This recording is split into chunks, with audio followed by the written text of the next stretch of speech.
Welcome to this week's episode of Queen Space Conversations. I'm your host, Mary MJ Harper, and today we have special guest, Keisha Sanchez, the CEO of I Am Radio, curator and co-host of the Arlington Merchant Mix, and the 2023 recipient of the Inspiring Women Social Media Award. In this episode, we'll dive into the topic of On the Other Side of Through, exploring the intersection of entrepreneurship, self-care, and holistic health. Keisha will share her insights on navigating challenges and prioritizing well-being while pursuing success. You won't want to miss this empowering conversation. So come on in the room. Let's get started. Good afternoon, ladies and gentlemen. Welcome to this week's edition of Queen Space Conversations. I'm your host, Mary MJ Harper, and I am so excited to have with me my special guest, my friend and inspiring sister, Miss Keisha Sanchez. Yes, thank you for having me. Yes, I'm so excited to have you here. Keisha is the CEO of I Am Radio. Not only is she the CEO of I Am Radio, she is the curator of the Arlington Merchant Mix. She is a public speaker. She is a mother. She is a grandmother. She is a friend, just an all-around beautiful person. And I am so excited, so happy to have you join us in the Queen Space today. And so the first thing I want to talk to the people about and give them an opportunity is to know who you are. Who is Keisha as a person? Yeah, so Keisha as a person, I am a free-spirited woman. I grew up in Michigan so I'm black and white, and so my background, growing up with my white side, it was no rules, no structure. I was out in the country, in the woods, didn't have to care about my hair, what I wore, no shoes, and I just loved nature. I loved getting lost in the woods, and that spirit and that inner child always has stuck with me. Even growing up in folklore, like we had our city or our little town witch stories and stuff like that. And so it was just always a part of me. And so when I turned 14, I came to Texas, and it was real fast. And even Arlington is not the big city, but it was to me. So the city lights and everybody's dressed up, and I seen style. So by the time I was a junior, that's when I started dressing up and really getting into, my professional business casual look. And I get that from my mother. But just all around down to earth. I have a passion for people. I'm a natural servant, and I really care about people's experience in their lives. I care about how they perceive themselves and how they perceive the world, and really am intentional with bringing certain things to the forefront that hold us back from being our authentic self. And so alongside of being free-spirited, I am very big on advocating for naturopathic or holistic healing, and that has been a huge part of my healing journey over the past 5-6 years. And so anything to do with color therapy, light therapy, sound therapy, our diet, laughter, our belief system, what we choose to believe, and how it affects our mental health, and how it affects how we see ourselves and how we entertain the world. The first time we met, you were talking about a recent Arlington Merchant Mix that had occurred, and you talked about the sound therapy, and someone who had come out and done a presentation on that. And that was the first time that I had ever even heard of that. I'm like, okay, what is that? What is sound therapy? Actually, that Merchant Mix, I believe it was the mental health Merchant Mix last year. I did that because I wanted to bring what I use to the forefront, to the community. And there's a lot of people that are into it now, like holistic health is everywhere now. But the reason why I have the Merchant Mix in Arlington is because I've seen a gap. I've seen an opportunity for to bring certain resources, to bring awareness to certain things that we deal with on a day-to-day basis. And unfortunately, we're in an epidemic. we're in a mental health crisis, and people need to understand that we look for the miracles to come down from the sky, and that's just not how God works. God is very in the natural. We can look at the expressions and creations and the moons and the stars and the roses and the seeds and the buds and understand that I am that. I am not separate from God, and I'm not separate from his other creation. We are one. And so part of that when it comes to sound therapy is understanding that everything is energy. Yes. Everything is energy. When God spoke, let there be light. He spoke. There's a spell. And when we speak, there's a vibration that goes out. And so certain sounds and certain instruments give off a certain frequency. And like the radio, if we don't like what we're hearing, if we don't like what we're feeling, we just have to turn the knob to a different station, to a different frequency. That way we can align with it and be able to feel these emotions so we can emote and attract the things that we want to be and want to see. And so that experience at the Merchant Mix was me watching the community. Some people did not know what it was, and some people didn't know that it was going to happen.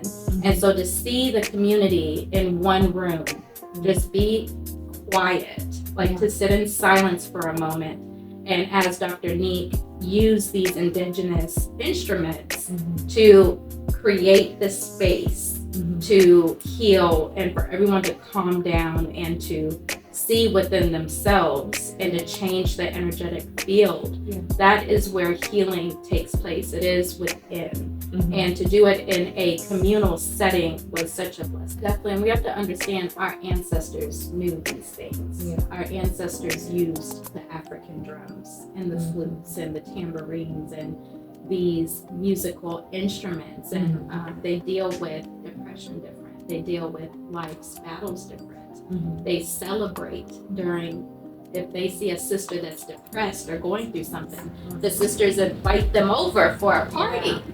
And they play the drums and they dance and they open up their energy fields, the sacral, the solar plexus. And there is metaphysical science and art to us. And so that's also there for us to be aligned with our spiritual self. I always say that we are human we are a spiritual being having a human experience. And so first and foremost, we have to understand that we are spirit and we're not just what people see. And that's why it's so important for us to use these different mechanisms that are natural to us, that are given to us by God himself, to be able to transmute and to transcend this existence and be able to go in and tap into that spiritual side. And it's just a kind of like an osmosis is what I would like to call it. And so there's many things. I mean, there's, like I said, there's spiritual or music therapy, scent. I mean, from a primitive stage of human existence, we use smell to hunt. We also use scent to pick partners. Our scent was our most used sense in order to navigate during that part of our evolution. And so if you just think about, if you ever pass by somebody or you smell this scent and it takes you back to the happy place, like to grandma's house or your favorite aunt, ooh, that smells like grandma's house, and just takes you back to these happy moments in your life. Or it could be a traumatic, you can have PTSD, you smell something, you hear something, it takes you back. And it's because our senses are specifically smell. When we smell something, it has a biochemical response to us, right? And so I, even in my home, I go pick out incense. And I go smell them and I see which one makes me feel good. And I keep them burning in my house because I know it's going to manipulate my mood. When my family was grieving my grandmother and even my mother, I intentionally went and bought patchouli incense because I know that it's a mood stabilizer. Or sometimes when my mom was battling depression and I knew she was coming over, I burn patchouli in my home because it is a mood stabilizer, and it's just part of being a master of these arts and understanding how it does affect us. And so UTA has certified classes, and you don't have to use it for anything, but you can literally go online and take a class, and it'll take you through the 12 principles of naturopathic healing. I also have a certification in herbalism, so I'm a master herbalist, and that was just another resource that I found. So you could just go online, like seek and you shall find. And so those were my 2 resources that I went to. But YouTube University, and go to Half Price Books. Like, they have a whole herbalism section. But I would even just locally, I mean, look up local shops, herbalist shops, and go there to an apothecary and have them teach you about all the herbs and study the synergy and how it benefits you, right? But also, I mean, you can reach out to me as well, and we can talk through that. That's one of my passions. You are definitely a plethora of information. Yeah, for sure. That's my stuff. That's your heart. That's my heart. And I don't care what everybody else says. Yes. But naturopathic healing, that is my. And I could tell that's your niche. I could tell that's something you're passionate about, because you just went with it. I'm like, okay, come on, tell everybody. Because I went through a period in my life, the year before, where I was battling suicide. I survived suicide, and it was a point in time. People ask, how did you get there? Like, you're such a strong woman, and honestly, it's kind of hard to think back and even realize that I did go through that, but it gave me a unique perspective and compassion and empathy for others, right? It is a mental break, and it was during a time in my life, because I am a spiritual woman, I could not hear or talk to God. I got to a point where I could not pray, and so I'm like, if I can't talk to my God, where do I turn to? And it was a tough situation, but that's when I met this lady, this African woman, and she was my neighbor. I went down to her house at 3:00 in the morning, and she taught me the sciences. She taught me about God in a way that I never saw him before. And she taught me about self-accountability, and she taught me that my miracle is not going to come down from the sky, that I have to incite it, that I have to know I am in him. And he is closer to me than my jugular vein. And so that power set the tone for where people see me at today. And I Am Radio is birthed out of that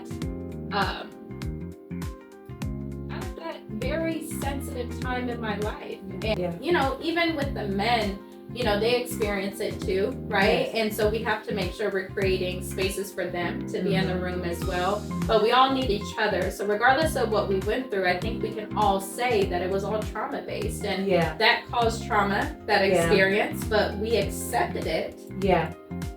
Because it was a cycle of our own trauma. And then of course, whoever was the perpetrator, they're traumatized. That's the only reason why they're putting their hands on folks. And so that's a hurt people. You are the CEO of I Am Radio. How long ago has it been since you started I Am Radio? So almost 4 years. I actually started during the pandemic. I originally was on the P-View, so that was my first show. It was me and 2 brothers, James Lavelle and Xavier, and so we started the P-View, and the P was different every week. And so whatever theme we made up for the week, but it had to start with the P. Okay, so like one theme one week was play your role, not your soul, right? And so it would be different themes about relationships, about things going on in the community. We also used to interview some business owners, influencers, and we had all types of guests. But what happened is, as people started seeing the show, someone had reached out and was like, hey, I want you to host this fashion show. Mind you, I had not started the Virtual Mix yet. I was building it.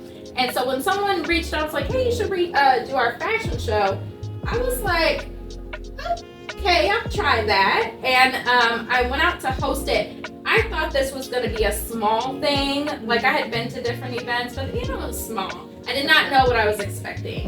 And when I got there, it was Shalita Lanice's fashion show. Okay. And it was big. I mean, I walked in and I was like, oh my God, I see my name everywhere. They have my logo everywhere. And I'm like, oh my God. I just was overwhelmed, right? And I was like, you know what? This is something.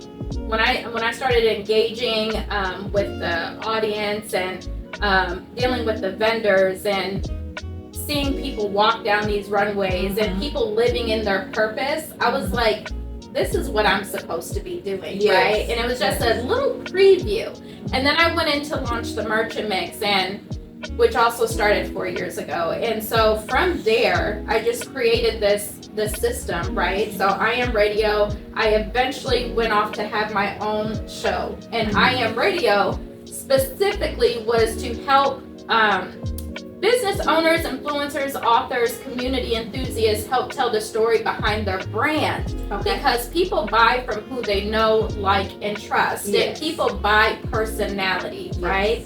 And so I Am Radio was the platform to be able to share those stories, but also it was a platform to also talk about naturopathy, right? And so we did the radio show, we did the Merchant Mix, and then I also started teaching naturopathic classes as well. So that's what I Am Radio's brand has been built around. But over the past couple years, as I started getting booked for speaking engagements and as my classes grew and just the trajectory, I mean, I answered to an idea of I Am Radio and to the Merchant Mix, and God, it's like it took on a life of its own. And I just had to keep showing up and be like, okay, Lord, like, I'm here.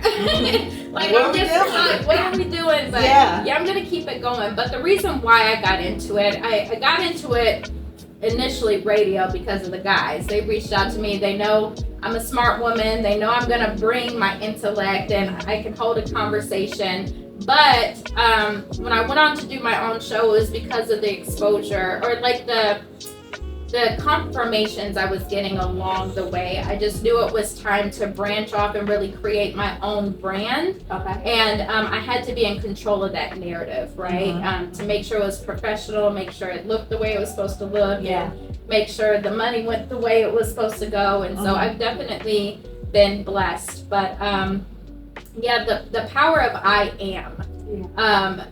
I think that is why it has stood the test of time, because of that I am. There's times where I'm like, okay, Lord, I'm like tired. Do I keep doing this? But every time I go out in the world and people are like, I am radio. Or as I'm talking right now, we're talking about I Am Radio. So it's like, I am radio. What is next, Brian?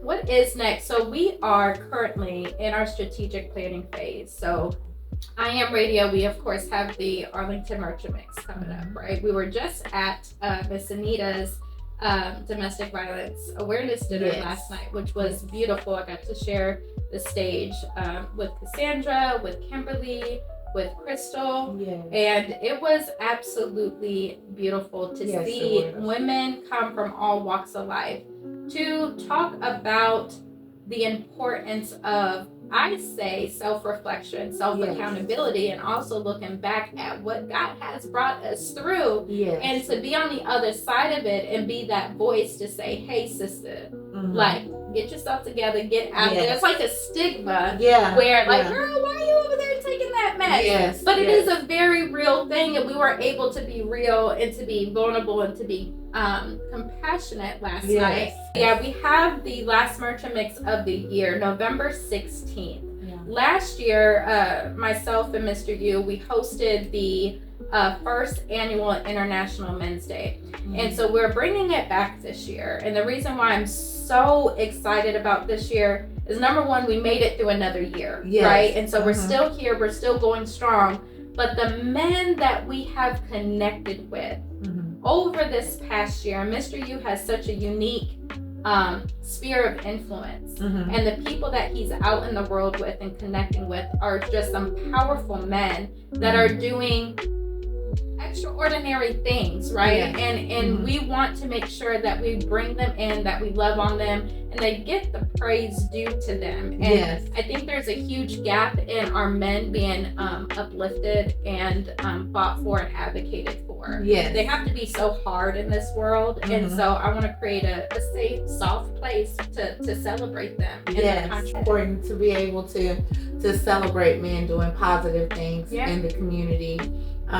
And it's important to share that information and get that exposure out there, so people that know, there are some black men, men of all colors, but especially black men that are out here really striving to make a difference in their community. And they are striving hard to be entrepreneurs and business owners and business execs and leaders in the community. And in this day and time, it's so vitally important for us to show that to our young boys, our young men, that there are still men out here that you can look up to. All the Martin Luther Kings aren't gone. There's some still out there. There's still some Jesse Jacksons out there. There's still some Thurgood Marshalls out there. It's some good brothers out there. So I think that's a great thing. Yeah, for sure. And I'm definitely going to do a call to action. And so I'm working on a speech because while we have the men in the room, we need the women to advocate for them and to cover them and to speak life into them. And so I'm very excited about the call to action that we're going to do, because it's not just in the community on the outside. We need our men to be fully present and prepared within the home as well. We need them to show up in a certain way, and they need to show up for themselves in a certain way. And a lot of the times we think about community outside, but it starts in the home, right? So there are certain things we're going to talk about and that we're going to put on the table, and it's going to be a blessing to see the magic that happens. You are a mom, and you are a grandmother. I am. And I enjoy seeing all the pictures. I'm living vicariously through you because I don't have any babies, right now. And hold on. I'm waiting. It's not my time yet. Jesus, don't misunderstand what I'm saying. But I love seeing my friends online and enjoying the grandbaby. I feel like I'm right there with her when she's growing up. So how is life as a mom with 3 girls and a grandbaby? It's interesting. It's been very interesting and unique. My girls are my world, and like I said, I really do care about people's experience in life, and that includes my girls. And I think God has given me a unique journey as a mother. I am the oldest of 5 girls, and I also have 3 girls, and I have a granddaughter. I don't know nothing else but being a mother. I'm also the oldest child of 5 girls. So before I had my kids, I had already started raising my sisters. Okay, so I don't know anything else but being a caregiver. So I am a 4th generation, and I have experienced having to be a servant even with my girls, right? They've taught me that they have their own passions, desires, emotions, traumas, and it's showed up in different ways along the way. And they have changed me as a woman. They have changed me as a human being.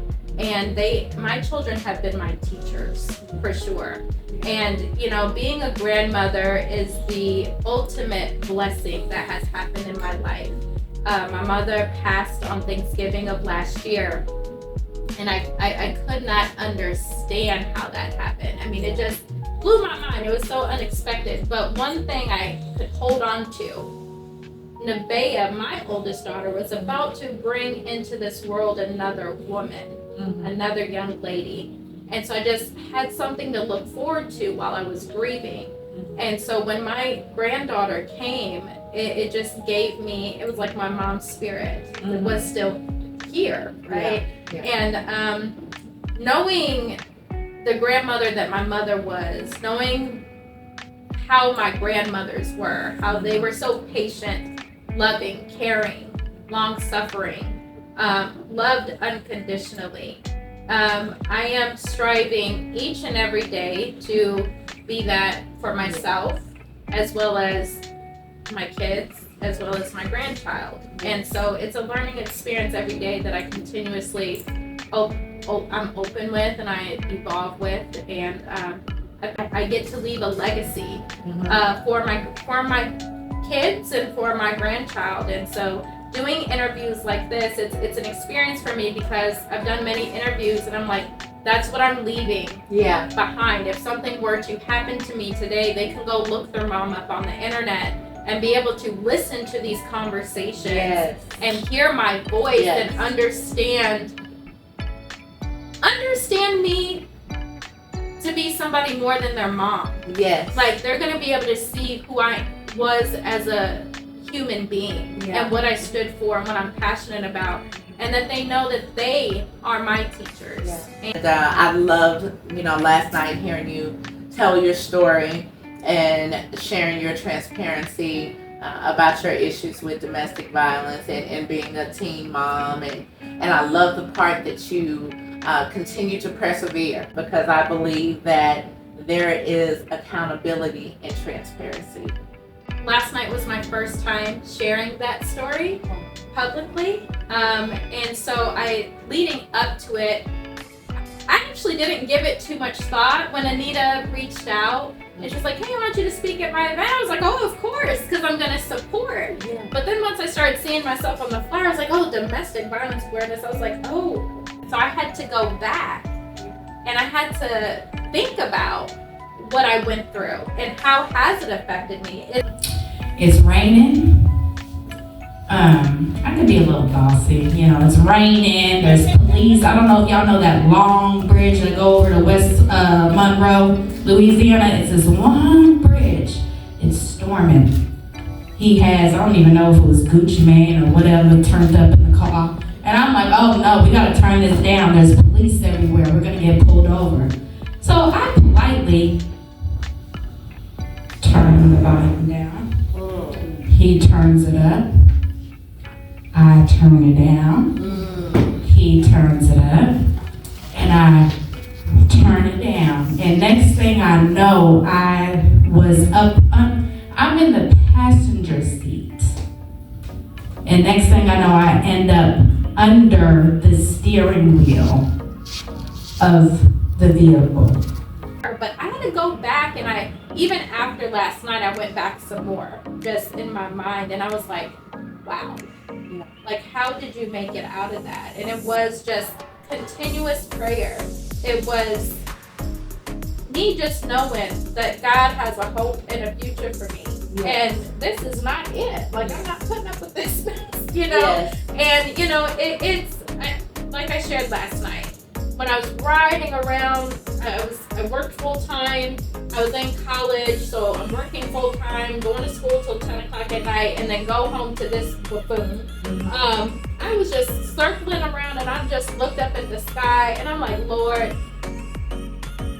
how am I ever, if my girls, my children, who were like 2 and 3 at the time, if they were ever to go through this in life, how would I tell them how to get out of it if I never got myself out of it? And that's what I was just like, I have to figure this out. I have to go so I can tell them how to.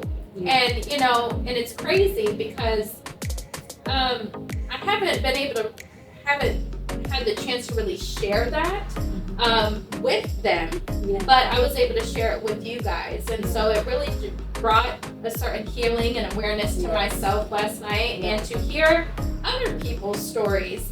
I could, like Crystal's. She went back and said, well, it didn't start in that relationship. It started at home. And I left that part completely out of it. I didn't even think to go back there. And so that was the beautiful thing, that we were like alley-ooping. Like everybody was going up there, bringing a different part to the puzzle. But it doesn't. It like how we relate to people, how we create relationships. That is formed in childhood, right? And so our attachment styles and our self-esteem, our self-worth, what we're gonna put up with, what we're not gonna put up with, what we're gonna allow, what we're not gonna allow. I mean, that comes from child rearing, right? Yes. And so I can see the accountability piece on my end of how I got into that. Yeah. You know, and that's a whole other topic, but there is accountability and transparency because there's no blame.